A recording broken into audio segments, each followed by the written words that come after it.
Hello everybody, it's Dr. Ryan here. I'm a board certified specialist internist, and today we are unpacking the topic of haemoptysis.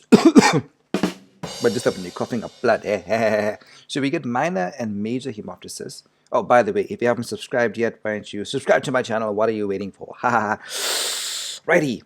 So haemoptysis refers to the coughing up of blood. So we have major and minor haemoptysis, but generally anything between 100 to 600 mils is quite significant within a 24-hour period. You want to address that. What are the prospective causes, everybody? Well, we have cardiovascular etiologies, pulmonary etiologies, and others. And pulmonary is further substratified into it, that which affects the airway and the parenchyma. Cardiovascular etiologies, guys, pulmonary embolism. Right, always a big differential in the game. Pulmonary embolism, right? Especially if the patient has a deep vein thrombus, you want to do your well score and determine the pre-test likelihood that the patient has a PE.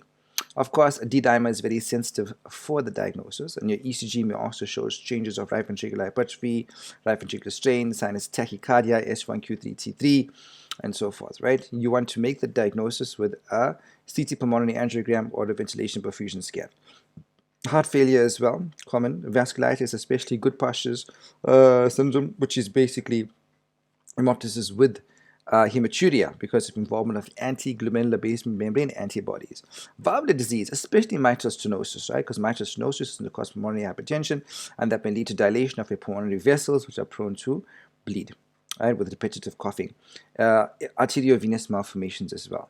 Right, what causes of haemoptysis are there in the pulmonary system, in the airways? Well, bronchitis, bronchiectasis, right? Often that's a suppressive cause of lung disease. So you often have clubbing together with this. Malignancy, especially in patients who smoke, right? Foreign body, iatrogenic, and bronchovascular fistula.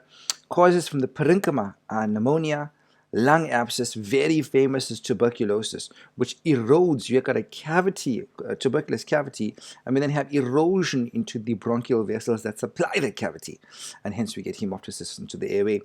Fungal infection, paragonnomyces, which is a parasitic cause.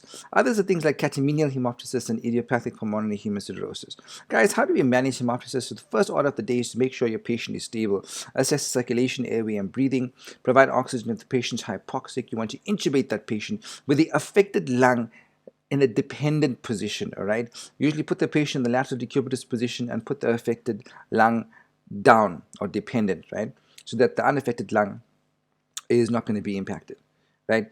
If you can, you want to intubate the normal lung, but that usually requires the help of an anesthetist or someone who is quite experienced in airway management with a double lumen endotracheal tube.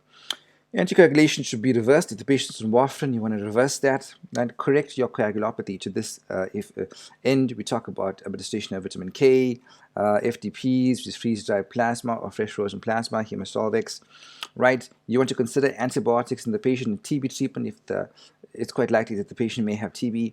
If the patient has heart failure, you want to give them diuresis and fluid restriction. Immunosuppressive patient for if they have vasculitis. For symptom control, we talk about suppressing that cough. So you may want to use codeine phosphate or morphine sulfate cough syrup. Sedate the patient. You can use stool softener, and if the hemoglobin is low, transfuse them. If the platelets are below 50, you want to transfuse them, or below 20 at least. Bronchoscopy. So then you want to refer to cardiothoracic surgeon, right, or someone experienced in bronchoscopy, so you can intervene via the bronchoscope. Sometimes we can inject cold saline, topical adrenaline, cautery, and so forth.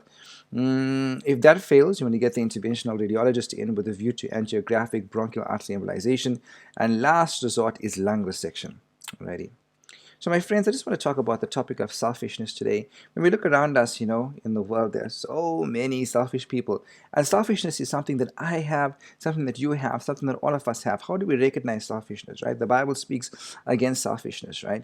This is a nice acronym. So S is stinginess, okay? E is excessive desire. You want what you want, and you get it at all costs, right? You're not considering others. L is lack of interest in the suffering of others. F is failure to consider the rights of others. I is irresponsibility. S is self-centeredness. It's all about me, myself, and I. H is hoarding. I hope that we will recognize these within ourselves and take steps to become better people by not being selfish. Hope you enjoyed this video, guys. I'll catch you soon with another rapid review in internal medicine. God bless you and have a lovely day.